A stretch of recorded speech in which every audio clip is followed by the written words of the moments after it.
All right, so approximating the zeros of a polynomial. We're also going to talk about factoring all the types of polynomials. So first of all, we're going to approximate all the zeros of the polynomial here, and then after that, we're going to approximate the coordinates for the local max and the local minimum. We'll explain what both of those things are. You're going to need a graphing calculator. So if you don't have a graphing calculator, like if you don't have a TI-83 or 84 or whatever, you can use the one I have on my website. So if you go to my website, I suggest you go to our class website, and then you go to the side, it says useful links. It says an online graphing calculator right here. So you can click it. When you click it, you have a window you can type in the equation. The equation that we were looking at started off with x to the third. So you can hit x raised to the third, subtract 2x squared, subtract x plus 1. And after you type it all in, you get graph. And after you graph, you're going to see this. Now what you already know is that the zeros occur here, here, and here. So since we have to approximate it, we have to get an estimate where that place is. If you look at that, that's a little shy of -1. Since it's less than -1, what I would do is, even if you have a TI-83, 84, you can hit trace. So I hit trace. When you do that, usually a little spider or something comes up that tells you where you are on the graph. You can move it over. So you have arrows, even on your calculator you have arrows. So you can just click over to get close to where that place is. That to me looks like it's right on top of the axis. So I would say that that zero occurs right here at -0.8. And that 0.008 means that's a y coordinate, means really close to 0. So one of the zeros at x equals to -0.8. So if you actually have that one as 1, 0, you could take your arrow over, and then you can go back to the trace function. You change this back to the arrow, and then go back to the trace function, and then go over to the right. You can't see the whole thing, but this area right here lets me click to the right. So as you notice, coming back over, here's where you cross again. And if you notice, it's kind of on the axis, but kind of beneath the axis. So I want to zoom in a little bit. So you should have a zoom in feature on your graphing calculator, or you can just hit here, you zoom in. And I like zooming in really close. I'm zooming in a couple more times. Once, twice, 3 more times. So after I zoom in there, I'm going to trace again. And I'm going to walk over a little closer to it, and it's still just above it now. So I'm going to zoom in again. And then hit trace, and then get a little closer. All right, that's pretty close. So if you notice, it's right there on the axis. So that's at 0.555 and 0.001, and that's pretty close. So I can say my second zero is at 0.555. So if you remember, there's a third zero over there. So I need to zoom out a little bit. And I want to find this place right here where it crosses. So I can hit trace, and then I can walk my little dot, a spider, over there.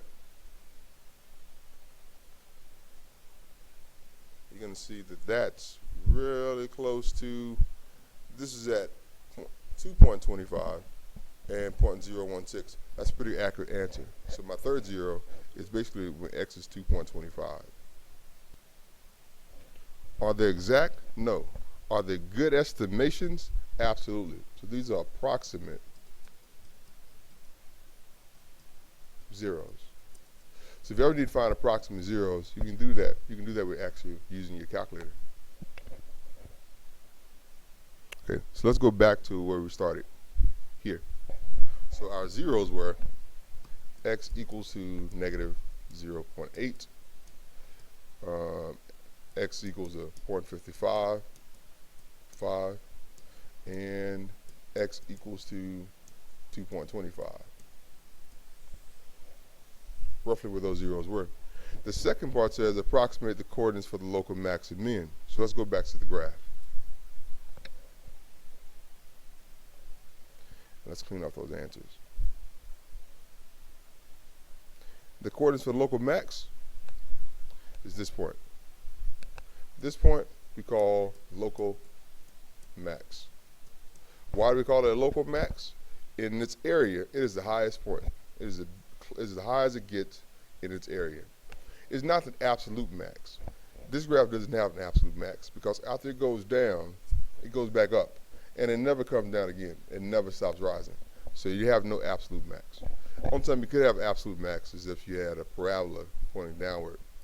And that would be the absolute maximum right there where it actually bends at. So that would be the absolute max. But this graph doesn't have an absolute max. It has a local max. It also doesn't have an absolute minimum. It has a local minimum. So right here is a local minimum.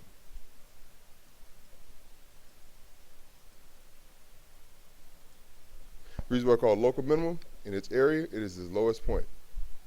But again, it does have you have lower points than that, but in its area, it's the lowest point. So it's basically where it maxes out and where it bottoms out. We call it local max and local mins. And you want to find out where those coordinates are. Now in calculus, you're going to find out where they are exactly using derivatives. In this class, though, we can use technology to actually find it, or we can estimate where these places are using a graphing calculator. So basically, we're going to use that trace function again. So you're going to hit trace. And then you're going to walk your little thing that moves around over there. And you know what? It's the same color as my marker. So I'm going to change this color. All right. So what you're going to notice is at this place where the local max occurs is at -0.2 and 1.1. So I'm going to call this coordinate -0.2 and +1.112. That's my coordinate for the local max. You know what? They may also call this relative max. Same thing as local max, it's different vocabulary. So relative max, as in its relative maximum or local maximum. And this is also called the relative min.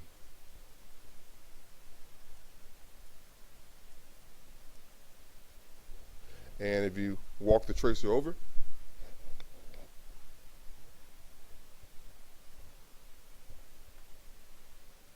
you'll see that that coordinate, hit trace, and then walk it over.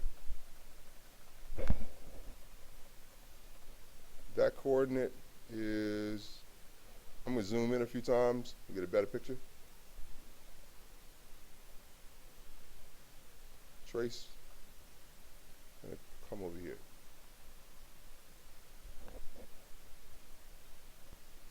Let's change the arrow to here. And that looks to be pretty close to the bottom, but let's move it over a little bit more. It looks like it dips a little bit, like right around there. So it looks to be a pretty good estimate of the local minimum. My local minimum for this graph, I'd say it's about 1.5 and -1.6. That's roughly where it is, just an estimate where it is. So that's how we can estimate local max and local min using the graphing calculator.